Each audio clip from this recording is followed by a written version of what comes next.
All right, I'm kind of busy playing with this Barbie right now, so you guys are interrupting me. No, I'm just kidding. We're here with Kenda with Therapy Services out of Waseca, and we are going to be using these dolls because we're going to talk about expressive language and how to help your toddler or child learn about expressive language, and that's a strategy that you use.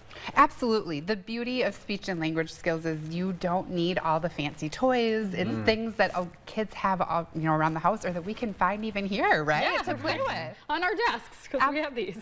Absolutely. So anything from vocabulary, talking about clothing, body parts, prepositions, things like, put the camera under her or on top, things like that. There's all sorts of ways to incorporate expressive language into playing with dolls just at home. It's like even one of those where it's like, make sure the camera faces the right direction, doing the different, like instead of like, there's two different definitions for face, right?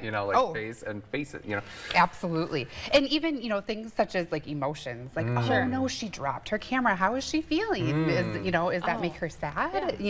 Talking about ask them what they think, okay, instead of just telling them she is feeling sad.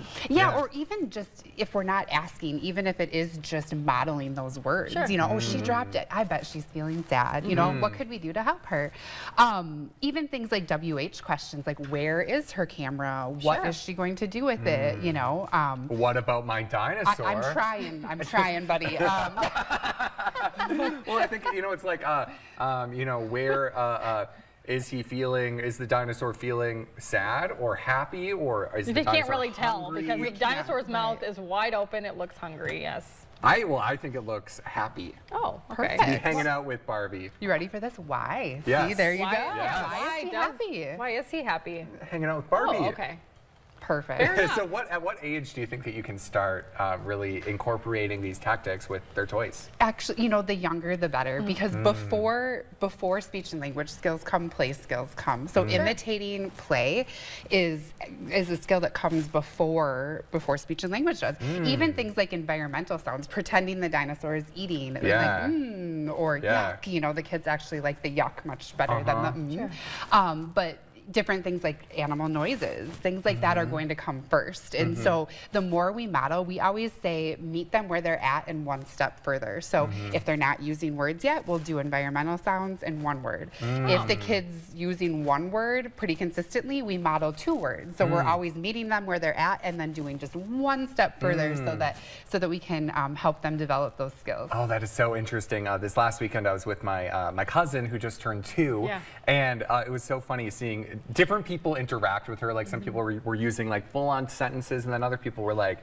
"Can I have tea? Like, could we have a tea party?" And she understands tea party, and it's like, yes, tea party. Yes. So I think that's so much fun. And so even like are there like even like going out in the woods too? Like playing. I feel like this is a way to really get kids' imaginations to really begin to thrive. 100%. And pretend play is so important to developing speech and language skills. So using dolls, stuffed animals, anything that, for speech and language skills, we say the quieter the toy, the better. So not all the bells and whistles and the lights and the sound. It's actually just, very simple figurines and things like that. And where can you, no, you go. Where can you guys step in and help if maybe parents are thinking that, oh, maybe we could use a little extra help with this? Great question. So with Therapy Services, we do speech and language skills for all ages, but in talking with kids right now, we always say, like, if you're interpreting for your kid, if, that's another thing to incorporate, like sounds, like specific sounds your kid's struggling with, but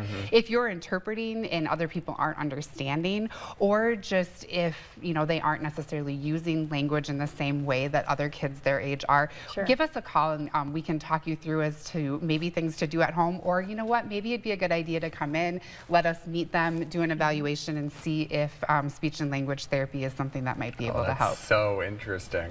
All right, and what's your address? We are in Waseca, soon to be in Owatonna as well. So we'll be there in June, but we are at 117 State Street North in Waseca. All right, thanks so much for being here, Kenda. We'll have more when we come back on Kato Living.